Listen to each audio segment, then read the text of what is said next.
I will admit it, I am a caffeine addict.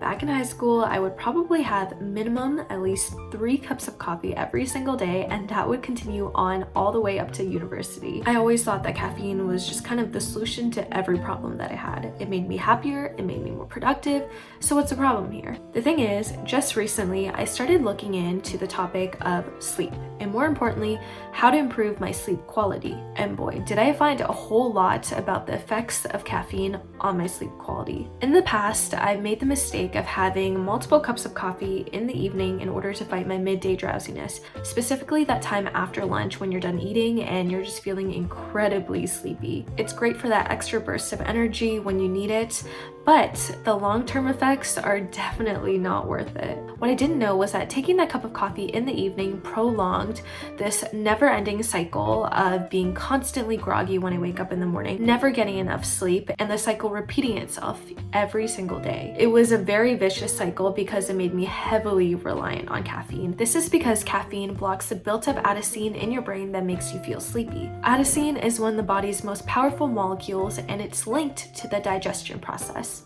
It's responsible for the energy transference between cells. So when the body runs out of fuel from digestible sugars, adenosine kind of signals the body to become sleepy. Now going back to caffeine, caffeine is useful for 5 to 7 hours, maybe even longer if you're an older adult. So it's best to only have a cup in the morning for when you need that spurt of energy, and to kind of lay off it in the evening in order to maintain that quality of sleep that you need. If you find that without caffeine it's hard to stay productive, here are some tips that I've started implementing into my life that have definitely made a huge difference, and it has definitely made me less reliant on caffeine. The best way to practice good sleeping hygiene is to adhere to a strict sleeping schedule. That means even on weekends, you should follow the same sleeping pattern that you have on weekdays.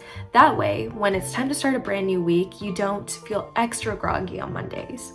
So the thing is, for me, I still struggle a lot with eating before bed. It's not good for you at all. So try to avoid that as much as you can. But if I am feeling hungry and I really need to have a snack, these are the things that are proven to make you more sleepy. Fatty fish such as salmon is always really good because it's packed with omega-3 and vitamin D, which are really good for sleep. Cherries, bananas, spinach, and yogurt with granola and honey are all wonderful things to have before sleeping. Another thing is to make sure to check the quality of your mattress and pillow. So for the longest time, I never really liked my pillow. It always felt extremely lumpy, and it definitely was not as comfortable as it could be. It wasn't until I actually switched my pillow that I realized how big of a difference it actually made. So now when I wake up in the morning, I'm feeling so energized. Let us know down in the comments what you're doing to improve your sleep quality. Would absolutely love to hear.